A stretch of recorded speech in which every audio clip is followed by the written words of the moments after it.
Hello and welcome to In Stitches with Jackie. If you're new, welcome. I am going to be stitching today what I'm calling the number 2 block of the Main Street Celebration bench pillow by Kimberbell.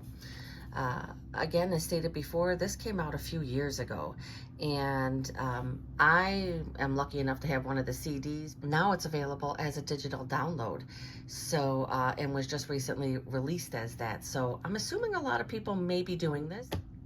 But I decided to do this because this was on my plan, and this is something that I'm going to be able to get done by the 4th of July. At least that's my plan self.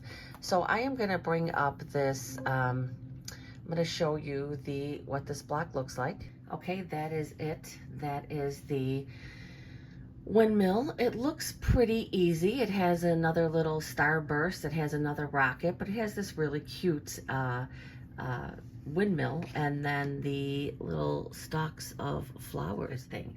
So I'm just going to show the pieces of fabric for this, which are really simple.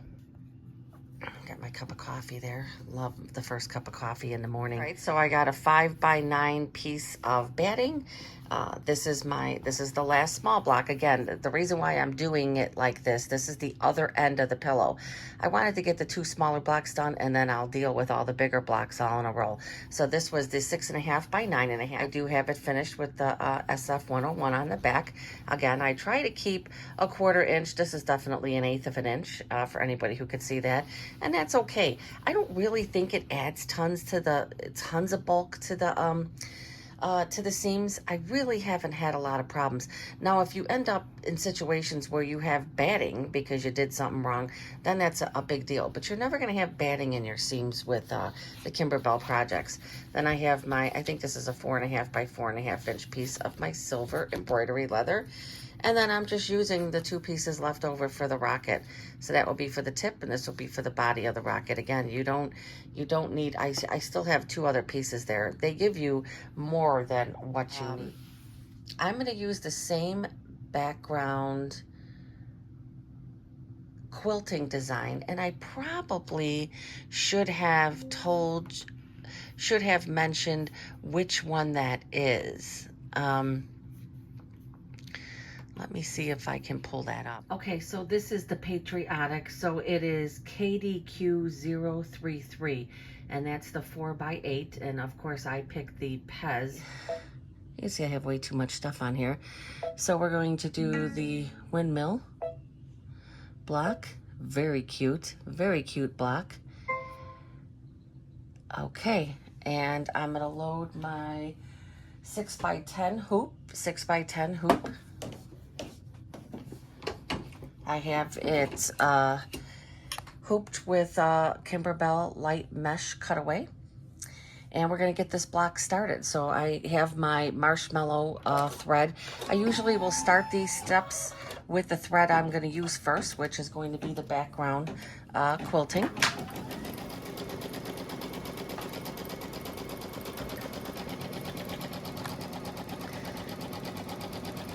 Doing the placement line. It's so funny because I feel like my machine is stitching slow. I did an embroidery, what would I call it? An embroidery event class. I did a Claudia's Creations. I took it at a local quilt shop that's a Bernina dealer. And I have my Bernina, right? But it's a 770. It's definitely not a newer Bernina. And right after I bought my Bernina, they came out with that your embroidery unit so that it would stitch faster. And I was in this Claudia's Creations, and I was the only one with a baby lock. And I was like, oh, I'm gonna, I'm gonna blow these people out of the water, right? I got my baby lock, and the lady across from me had just a Bernina embroidery machine. I don't know, was it the Bernina 500 or something? I'm not quite sure. But she had the newer one with the newer module. And that thing was stitching, this stitch is what, 1,050 stitches in a minute? That thing was stitching. I mean, her blocks stitched up so much faster than mine. I was like almost pouting. I was like, oh, wow. Like, I mean, I could buy that, get that module for my machine, and I would not, because I don't think my Bernina 770 could even handle it. But I was pretty impressed with the speed of their new embroidery unit, I have to say. Well, not new anymore, but their improved embroidery unit. All right, I'm going to trim this away, and we're going to come and get the background quilting. It's going to stitch that placement line now. Again, I have said before, you don't really need to do this one, but it does aid in trimming up your blocks. So that would be a reason for doing it, but there are times when I feel it's not necessary. But I do trim my blocks with a ruler. I don't use a cutting mat. I don't use the orange pop rulers. So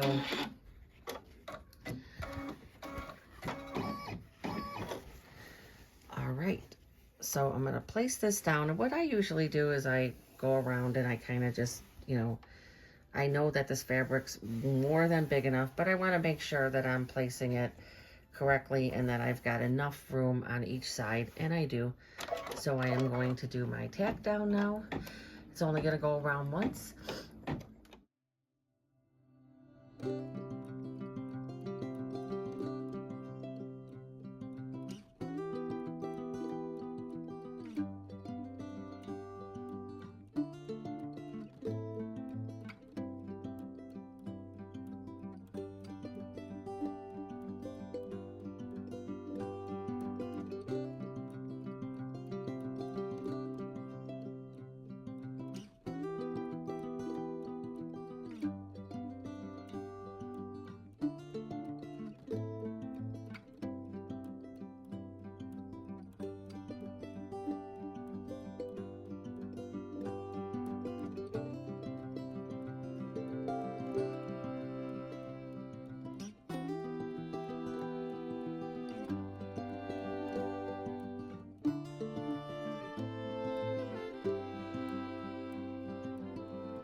All right, that concludes the quilting part.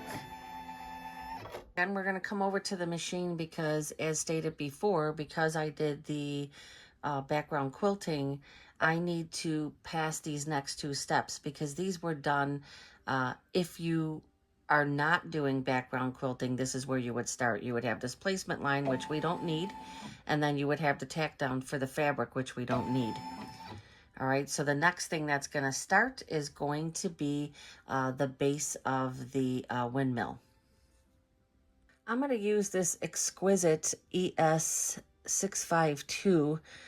It's kind of a gold color, and that's what I'm going to use for the base of the windmill. Okay, I have that loaded, and we're going to start the stitching.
Okay, now it's going to be the base, which looks like it's going to be like a gray color there. I'm going to load in Hemingworth Antique Silver. This is what I am going to use, antique silver. I'm going to stitch the base of the windmill.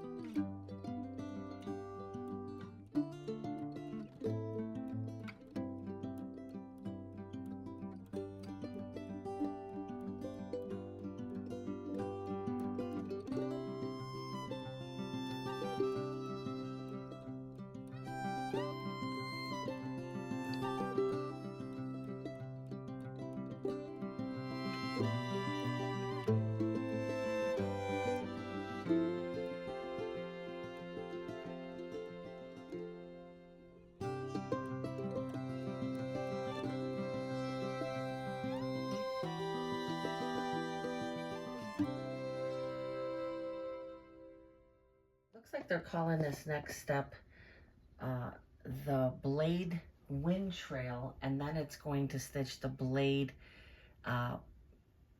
placement line. So I'm going to keep this gray in here.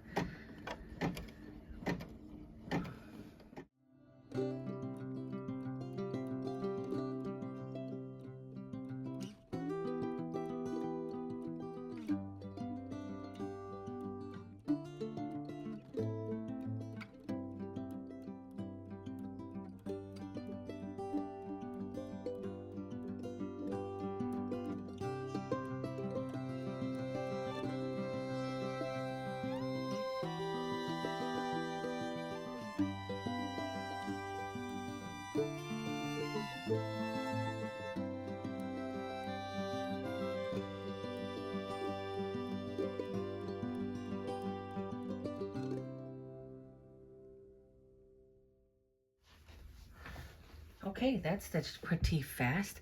So now I am going to grab the leather. I am going to put some tape just because I don't want this shifting around a lot.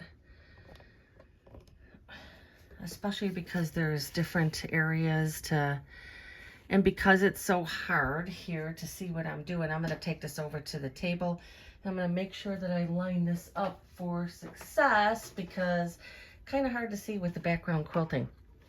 So I'll be right back.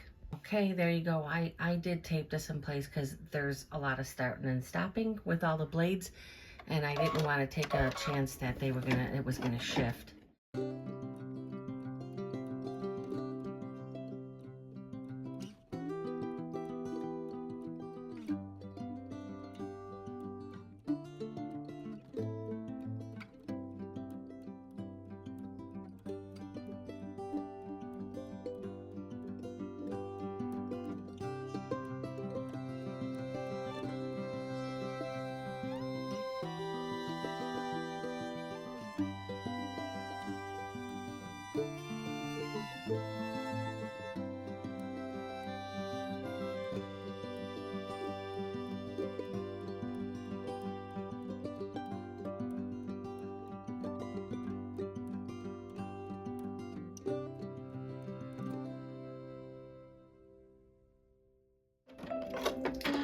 Okay, this is going to get all trimmed away, and I will be back to move on to the next step, which is going to be the holder of the blades. Change my thread to black, and it is going to stitch the post and windmill hub, whatever that is. Again, I just put some black thread in here.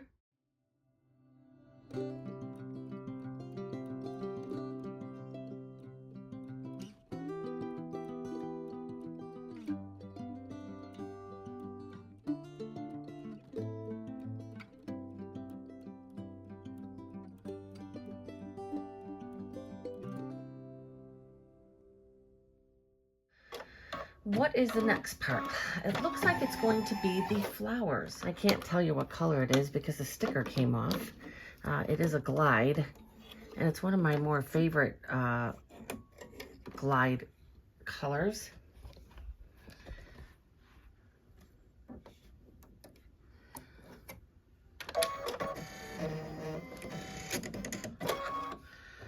Okay, I just put the green in there and hope that I'm stitching the right thing. It's a little confusing, and then it says something about some fringe, but it doesn't say anything about water soluble, so I'm gonna have to read that a little closer.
Okay, now it looks like I'm going to change it to orange for the corn cob fill. So I'm going to change it to orange for the corn cob fill, or the, I don't know, yellow? I think I'm going to pick more of a yellow. Okay, I loaded up what's kind of like a light orange, I guess.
Okay, so the next step is doing the corn silk fringe, and it's, you can tell these are older designs because it says to change the bobbin to a visible color, because you're going to go back after and you're going to snip that particular color to create the fringe.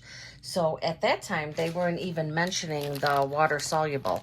So for a step like this, because these stitches are all so small, and regardless, I would use my water soluble. That is going to make that easy. You just take and dab a little bit of water on there and you have your fringe.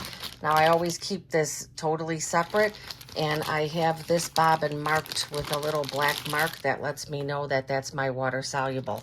So I am going to go ahead and I am going to change to the water soluble and get my white loaded in here, and I will be right back. Okay, so I put my water soluble thread, and I will keep my other bobbin sitting right here so that I know that's my reminder, because you do not want to forget. It's the only bad thing about using the water soluble. If you forget, you better never get your project wet, because everything is going to fall out.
Okay, so now it's going to be a little bit of a darker green. I don't know, it's calling for a darker green.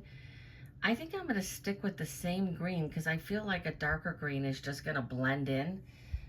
So I'm gonna go back. Whoop, I'm gonna go back with the same green that I stitched for those other little parts. Right, just want to mention I almost loaded this and started this up without changing my bobbin back. And the reason why I like to put my bobbin right there, because I looked over and said, oh, need to change my bobbin. So it's really a big deal. If you're going to be using the water soluble in the bobbin for this type of fringe stuff, make sure that you are, even if it's a little sticky, giving you a reminder that you need to change that back again. You don't want to do all this stitching and compromise your project.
Okay, now we're moving on to the rocket fuse detail. That's the red. So I did load my King Star metallic thread, and kind of funny, went to go turn down the stitch count per minute, and it was still at 500, which means all of this stitched out slow, because, and I didn't even really realize it, but it is still at 500. Again, I like to run at lower speed when I'm doing the metallics, and this is just going to be a short little line. That's pretty much it. And so now it's supposed to be the white, so I am going to use the silver metallic. So I am noticing just a tad bit of the bobbin thread coming up, but that's okay. All right, let me load in the silver. I loaded the silver. This is going to be silver metallic. This is going to be another small stitch here. Oh, I like that though. Okay, now it's going to stitch the body of the rocket. And so I could do that with my metallic, but I don't want to waste my metallic for that. So the body of that is going to be white, I believe. So let me load the white so I can get that done. I had to plug in my little iron too. So I did get my white thread in there, and it is going to do the placement line for the glitter for the body of the rocket.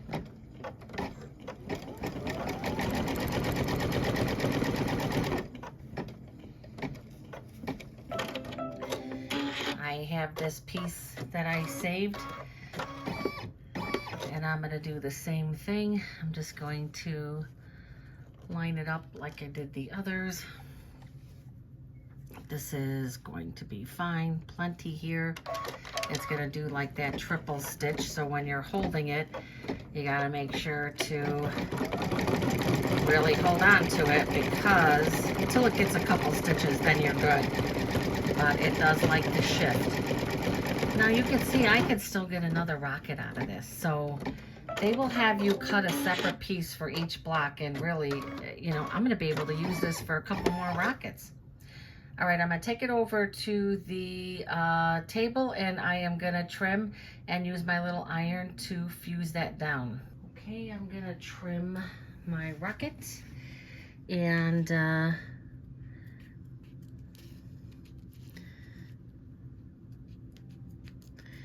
get it stitched up there. You really need to have this facing the right way, because I didn't exactly cut that clean.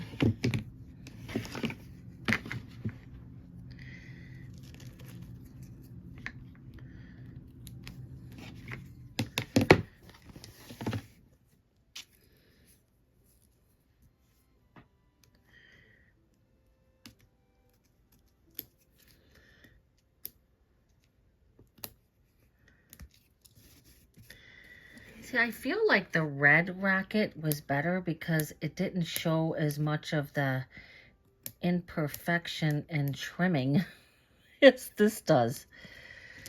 I feel like the white rocket just kind of gives things, you know, gives things up here. Get that stitched. Now we're just gonna move over to here. I have my little mini iron heating up here. As I stated before, I love these little mini irons.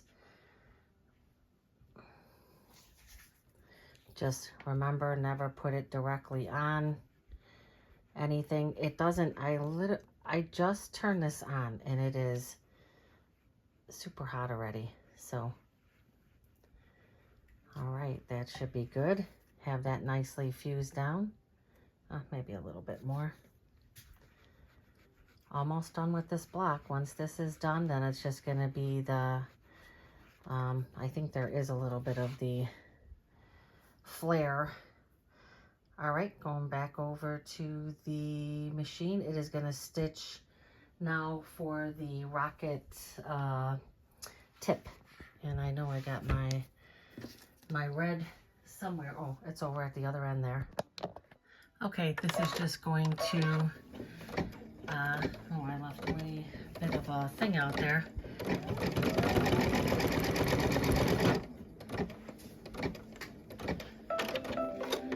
Okay. And I have this very little piece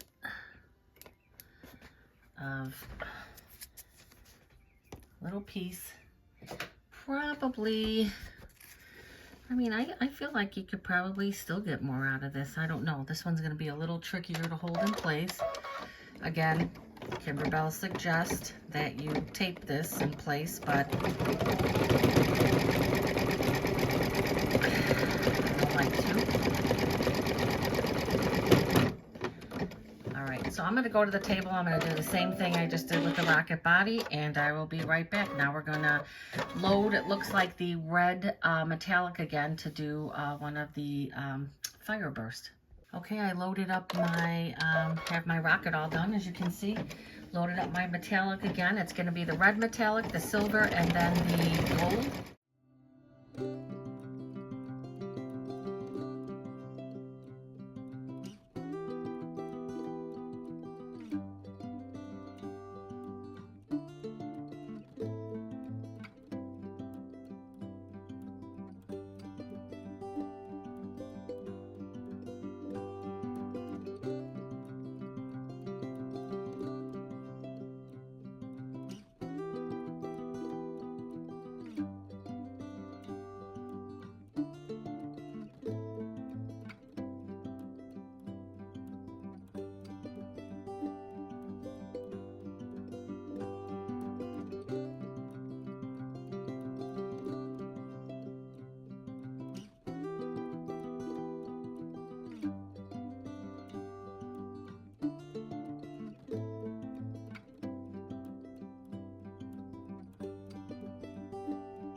Okay, what I am going to do before I forget, I am going to turn my speed back up to the normal amount. Now I'm just going to load the regular blue, and it is going to stitch the eyelets, and it's going to be all done. Just to show here, going into here, it was at 500. That's where it's been. It's like, so I'm going to take it back up to the 1050 because it can do it. Now it's on the last one for the eyelets. And we're done with this block. But there is one other thing we have to do with our fringe. Okay, have my blue in.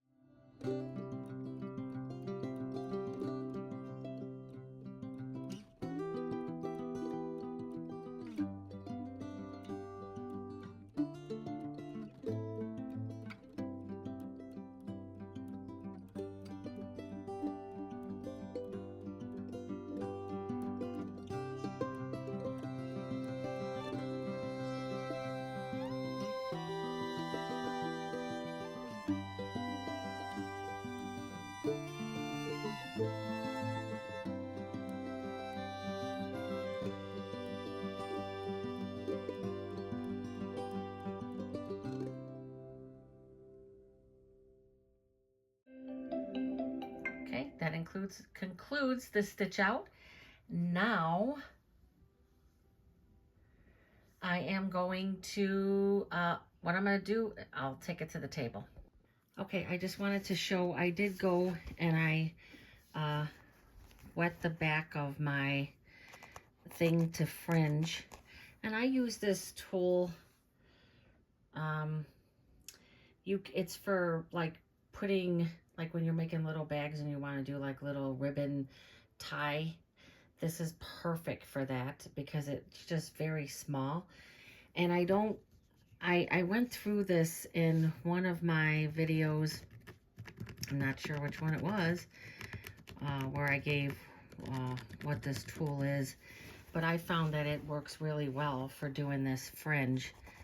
So you could see how this white thread, and it's just a little bit, it's just actually like a few stitches. It's just to give it a little 3D look. I don't know how wet this one got, but yeah, it's coming up. I feel like this last one, there was not enough thread. They have come a long way with doing the fringe, but that's how it looks. It kind of just lifts those up. These have come out real nice. You do have to watch how much you manipulate them because you can just break the thread right off. So I don't try to do it too much. So it's just, that's why I like to use this tool, you know, because there's just not enough, there's not enough thread here to really use a little brush or something. So I'll do the rest, these ones right here. I don't think they got as well, but you could see what it looks like. Much easier to do it with the, I'll show you. I mean, look at how tight all of that is. I mean, it's really hard to be able to go in and snip that stuff out of the way. So you can see where I wet that, and that will dry up. And that's good enough. I'm not going to push it on those. I have to re-wet this side because they seem to like not be moving too much. But that's the way it's supposed to look. And very nice. Oh, I turned off the my machine already. I know it was a 40-minute stitch out. I'm not quite sure. I'll turn it on again. Hold on. So it doesn't seem to be showing the same thing, but it's 18,034 stitches.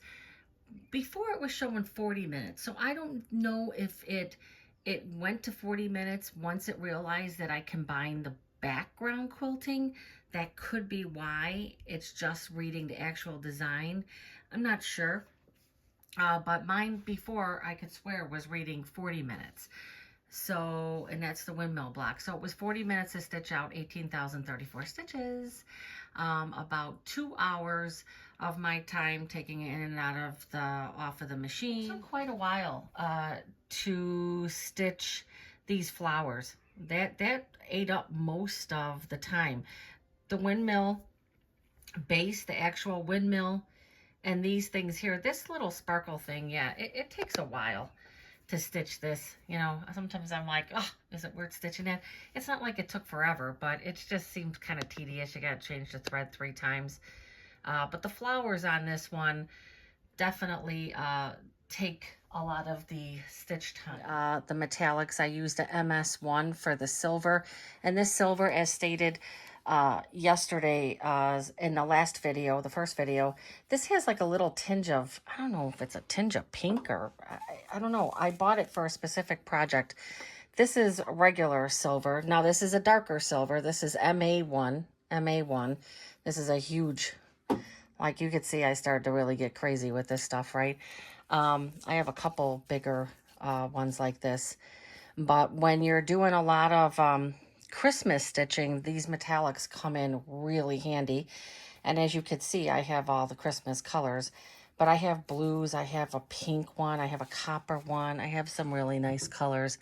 The gold, again, was MG1, and then the red was MA4.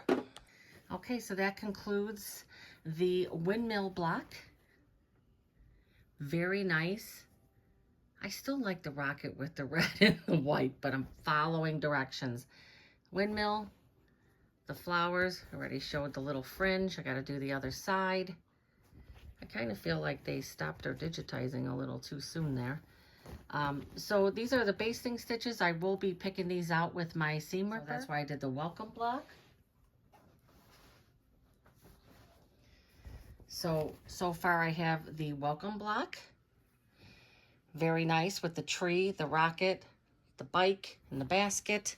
And now today the windmill with my little flowers and my windmill stand. Got my rocket and my fireworks and my eyelets. Hi, watching this video. I hope you enjoyed it. I hope it was informative. You always stitch, always do you when you're stitching. There's no need to use metallics. I'm just trying to use up stuff I have. I have tons and tons of metallics, so I thought it would be cute to put those up on these blocks. But as I've stated before, I don't think it's making a huge difference. Can't wait to start the fire station. Please like and subscribe. The goal is to finish this project before the 4th of July, and I think I'm doing good so far. Can't wait to start the fire station. That will be what I'm calling block number 3.